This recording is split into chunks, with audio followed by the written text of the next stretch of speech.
I think it means this. He saved them first that he might manifest his nature. God was all love, and he wanted to manifest it. He did show it when he made the sun, the moon, and the stars, and scattered flowers over the green and laughing earth. He did show his love when he made the air balmy to the body, and the sunshine cheering to the eye. He gives us warmth even in winter by the clothing and by the fuel which he has stored in the bowels of the earth. But he wanted to reveal himself still more. Quote, "How can I show them that I love them with all my infinite heart? I will give my son to die, to save the very worst of them, and so I will manifest my nature." End quote. And God has done it. He has manifested his power, his justice, his love, his faithfulness, and his truth. He has manifested his whole self on the great platform of salvation. It was, so to speak, the balcony on which God stepped to show himself to man, the balcony of salvation. Here it is he manifests himself by saving men's souls.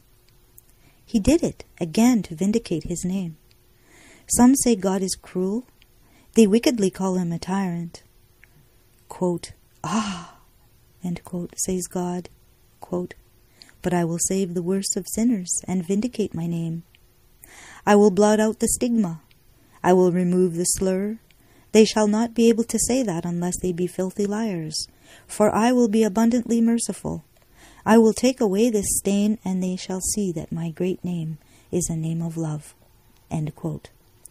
And again, quote, "I will do this for my name's sake, that is to make these people love my name.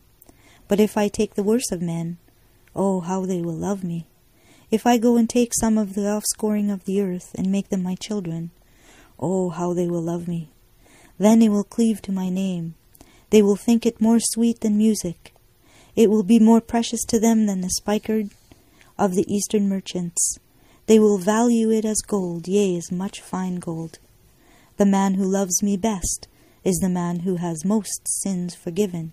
He owes much, therefore he will love much." End quote. This is the reason why God often selects the worst of men to make him his. Saith an old writer, quote, "All the carvings of heaven were made out of knots. The temple of God, the King of heaven, is a cedar one, but the cedars were all knotty trees before he cut them down." End quote.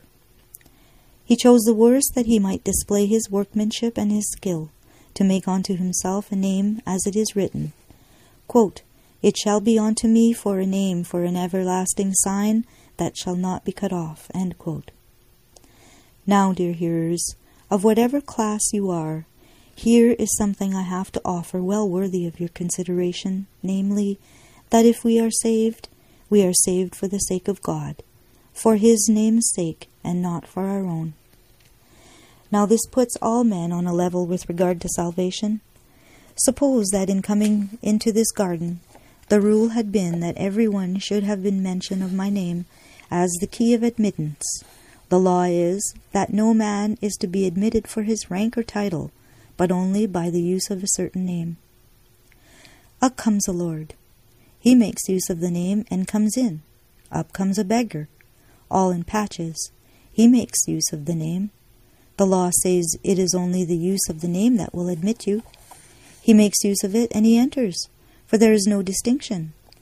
So, my lady, if you come with all your morality, you must make use of his name. If you come, poor filthy inhabitant of a cellar or a garret, and make use of his name, the doors will fly open wide, for there is salvation for everyone who makes mention of the name of Christ, and for none other. This pulls down the pride of the moralist, abases the self-exaltation of the self-righteous, and puts us all, as guilty sinners, on an equal footing before God, to receive mercy at his hands, quote, "for his name's sake, and for that reason alone." 4. I have detained you too long. Let me close by noting the obstacles removed in the word, quote, "nevertheless," end quote. I shall do that in somewhat of an interesting form by way of parable.